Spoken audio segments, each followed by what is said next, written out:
ఈ రోజు మనం తెలుసుకోబోతున్న స్టోరీ కిలాడి అత్త చలాకీ కోడలు రెండవ భాగం. కిలాడి అత్త చలాకీ కోడలు మొదటి భాగంలో చలాకీ కోడలు ప్రియకి బుద్ధి చెప్పాలని కిలాడి అత్తగారు కాంతం తన కొడుకుతో కలిసి వంటగదిలో నేనంటే నేను గిన్నెలు కడుగుతానని గొడవ పడుతూ ఉంటారు. ప్రియా కిచెన్ లేకొచ్చి మీరిద్దరూ ఇక్కడి నుంచి వెళ్ళండని అంటుంది అని ఆశపడతారు. కాని వాళ్ళ ఆశని నిరాశ చేస్తూ ప్రియా ఈ రోజు రాహుల్ చేస్తాడు, రేపు మీరు చెయ్యండి, ఇలా డే బై డే ఒకరి తర్వాత ఒకరు చేసుకుంటే సరిపోతుంది గదా అంటుంది.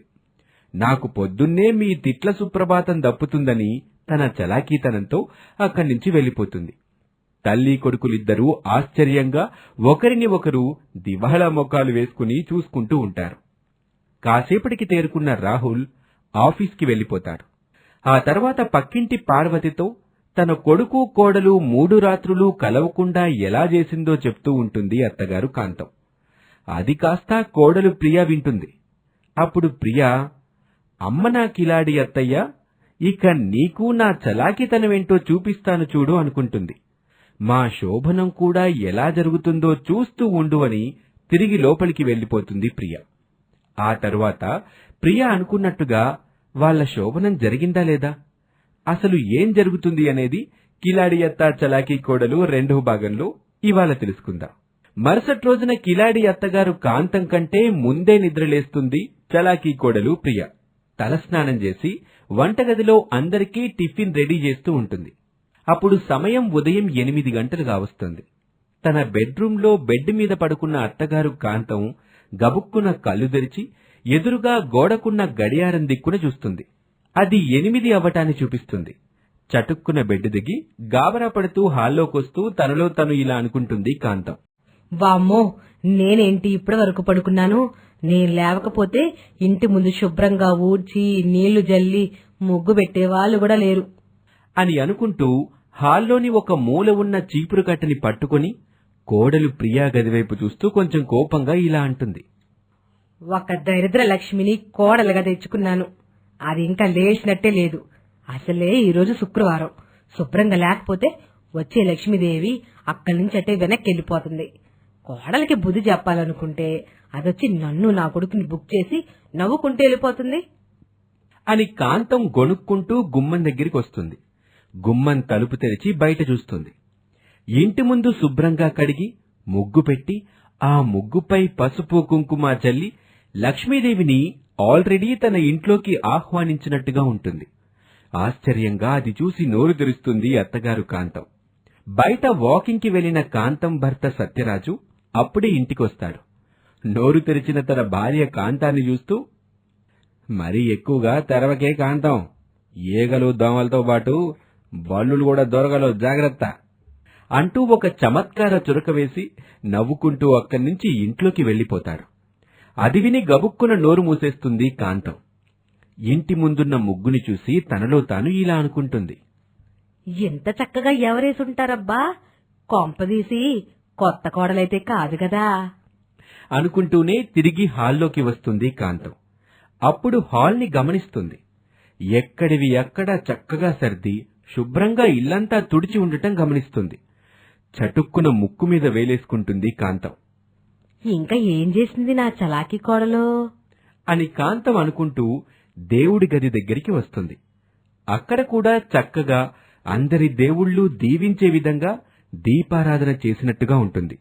దేవుళ్ల పటాల మీద పెట్టిన పూలు, దేదీప్యమానంగా వెలుగుతున్న దీపాలు, భక్తిభావం వెదజల్లుతున్న అగరువత్తుల పొగలు, వెలిగి కరిగిపోయిన సాంబ్రాణి కనిపిస్తుంది. అంతే, కిలాడి అత్తగారు కాంతం గుండెల్లో గుబులు రైలు పరిగెత్తటం మొదలుపెడుతుంది. అమ్మ నా కోడలా, ఇదంతా నా కొడుకుని నీ వల్లో వేసుకునే ప్రయత్నమా? లేకపోతే నీకింటిని ఎంత అందంగా తీర్చిదిద్దే అలవాటు ఉందా? ఇంకా ఏం చేసిందో నా కొంటె కోడలు అనుకుంటూనే వంటగదిలోకి వెళ్లి చూస్తుంది కిలాడి అత్తగారు కాంతం. అక్కడ వంట చేస్తూ కనిపిస్తుంది చలాకీ కోడలు ప్రియ. అత్తగారు కాంతాన్ని చూసి ప్రియ ఇలా అంటుంది. అత్తగారు రండి, టిఫిన్ రెడీ చేశాను, చక్కని కాఫీ పెట్టాను. మీరు మావయ్య గారిద్దరూ ఫ్రెష్ అయి వచ్చేస్తే వేడి వేడిగా వడ్డించేస్తాను. ఏమిటి చివాట్లా? కాదత్తయ్యా, ఇడ్లీలు. ఈలోపు నేనెళ్ళి మీ అబ్బాయిని లేపొస్తాను. అని ప్రియ అనగానే కొంచెం కోపంగా కాంతం ఇలా అంటుంది. ఆగవే కోడ్లా, ఎప్పుడు లేచావు? రాత్రి అసలు పడుకున్నావా? లేదంటే మమ్మల్ని బుట్టలో వేసుకోవడానికి అర్ధరాత్రి నుండే పనులు చేయడం మొదలు పెట్టావా? అని అత్తగారు కాంతం అనటంతో ప్రియాకి ఒక్కసారిగా అరికాలు నుంచి నడినెత్తి దాకా మండుతుంది. అయినా సరే కంట్రోల్ చేసుకుంటూ చిన్నగా నవ్వుకుంటూ ఇలా అంటుంది. అయ్యో అత్తయ్య, ఇలా కూడా చేస్తారా? మీకు బాగా అలవాటు అనుకుంటాను. అని నవ్వుకుంటూనే ప్రియా తిరిగి కౌంటర్ వేసేస్తుంది. దాంతో అత్తగారు కాంతానికి బాగానే కాలింది. దాంతో తనలో తాను ఇలా అంటుంది. వామ్మో, అసలు దీన్ని కదిలించడమే నా తప్పైపోయింది. ఎందుకైనా మంచిది, దీన్ని కొన్నాళ్లు కదిలించకుండా ఉంటేనే మంచిది అని మనసులో అనుకుని పైకి మాత్రం ఇలా అంటుంది. సరే కోడలా, ఈ ఇంటి కోడలుగా నువ్వు నీ పనులు చక్కగా చేసుకుంటూ వెళ్తున్నావు. నా ఆశీస్సులు నీకు ఉంటాయనుకో. ఆ మాట విని ప్రియా తనలో తాను ఇలా అనుకుంటుంది. అంటే ఏమంటుంది ఇప్పుడు? నేను లేవగానే ఈ కిలాడి అత్త కాళ్ళకి దండం పెట్టుకోవాలని ఇండైరెక్ట్ గా అంటుందా, లేకపోతే నాకు క్లూ ఇస్తుందా? అనుకుంటూనే కోడలు ప్రియా అక్కడి నుంచి ముందుకు కదులుతుంది. మరొక విషయమే కోడలా అని అత్తగారు కాంతం అంటుంది. దాంతో ప్రియా ఆగిపోయి కాంతాన్ని చూస్తుంది. ఎక్కువగా బయటికి వెళ్ళమాక. చూసి ఓర్చుకోలేని కుళ్ళు ముఖాలు బయట ఎప్పుడు మన ఇంటి వైపు ఒక కన్నేసి ఉంచుతారు. పైగా దిష్టి కూడా పెడతారు. అసలే పాపిష్టి కళ్ళు. మనమే కొంచెం జాగ్రత్తగా ఉండాలి. అలాగే అత్తగారు, మీరు మామయ్య ఫ్రెష్ అయ్యండి, టిఫిన్స్ పెడతాను. నేను వెళ్లి ఆయన నిద్ర లేపొస్తాను అని అత్త కాంతం సమాధానం కోసం చూడకుండా అక్కడి నుంచి చకచకా నడుచుకుంటూ వాళ్ల బెడ్రూంలోకి వెళ్తుంది. బెడ్ మీద ఇంకా హాయిగా పడుకుని ఉంటాడు రాహుల్. ప్రేమగా ప్రియా రాహుల్ని పిలుస్తూ ఉంటుంది. ఏవండో ఈ శ్రీవారు, లేవండి, టైం 8 అవుతుంది. ఈ పిలుపు కోసమే అరగంట నుంచి నిద్ర నటిస్తున్నాను అంటూ గబుక్కున ప్రియా చేతిని పట్టుకుని బెడ్ మీదకి లాక్కుంటాడు రాహుల్. ప్రియా బెడ్ మీద రాహుల్ పక్కనే పడుకుని ఉంటుంది. చిలిపిగా రాహుల్ని చూస్తూ ఇలా అంటుంది. ఏమో అనుకున్నాను, మీరు చాలా గడుసువారే. ఇప్పుడేం చూసావు? ముహూర్తాలు లేవు కాని. ఆ మాట విన్న ప్రియా తనలో తాను ఇలా అనుకుంటుంది. ముహూర్తం లేకపోవడానికి ఇది జాతక దోషం కాదండి, మీ అమ్మగారి కిలాడితనం పెట్టించిన దోషం. ఆ దోషంతో చెడుగుడు ఎలా ఆడుకుంటానో చూదురు అని ప్రియా మనసులో అనుకుని పైకి మాత్రం ఇలా అంటుంది. ముహూర్తాలుంటే ఏం చేసేవారు శ్రీవారు? చెప్పను, చేసి చూపిస్తాను అంటూ ప్రియని ముద్దు పెట్టుకోబోతాడు. ప్రియా ప్రేమగా సిగ్గుపడుతూ ఇలా అంటుంది. నేను స్నానం చేశాను, మీకది కావాలంటే మీరు కూడా స్నానం చేసి రండి. డైనింగ్ టేబుల్ దగ్గర మీ అమ్మ నాన్నగారు వెయిటింగ్. అమ్మో, మరి చెప్పవే అంటూ బెడ్ మీద నుంచి చటుక్కున మాయమై అంతే చటుక్కున బాత్రూంలో ప్రత్యక్షమవుతాడు రాహుల్. ఇక అదంతా చూసి ప్రియా నవ్వుతూ ఉంటుంది. అక్కడ సోఫా దగ్గర నిలబడి పదే పదే కొడుకు బెడ్రూం వైపు చూస్తూ కాంతం బయటికి ఏడవలేక లోపలే ఏడుస్తూ ఉంటుంది. ఇదేమిటి, కోడలెళ్ళి 1/2 గంట అయిపోతుంది, ఇంతవరకు బయటికి రాలేదు. నాకెందుకో ఎడం కన్ను అదురుతుంది. బహుశా కోడలు కొడుకు ఏకమైపోయారా ఏంటి అనుకుంటూ ఉండగానే ఆ గది నుంచి ప్రియా బయటకు రావటం కనిపిస్తుంది.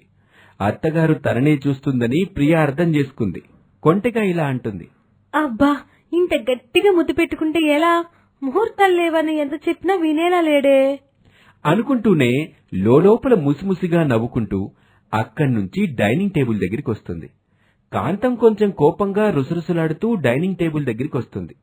రాహుల్ రెడీ అయ్యి డైనింగ్ టేబుల్ దగ్గరికే వస్తాడు. ముగ్గురు కూర్చుంటారు. ప్రియా కొసరి కొసరి వడ్డిస్తూ ఉంటుంది. డైనింగ్ టేబుల్ చుట్టూ తిరుగుతూ ఉంటుంది. కాంతం, టిఫిన్ బాగుందే, అచ్చం అమ్మ చేసినట్టుగా ఉంది, కోడలు చేతి వంట, ప్రశాంతంగా తిను. ఆ మాట విని కాంతం తనలో తాను ఇలా అనుకుంటుంది. ఇంకెక్కడ ప్రశాంతత, నా బొంద. కోడలు నా హక్కులన్నీ ఒక్కొక్కటిగా లాగేసుకుంటుంది. మీకు అమ్మయ్యింది, కొడుకునేమో కొంగును ముడేసుకుంది. ఇంకెవరిస్తారు నాకు విలువ? రేపు మాపో బీరువా తాళాలు కూడా లాగేసుకుంటుంది. అలా జరగడానికి వీల్లేదు.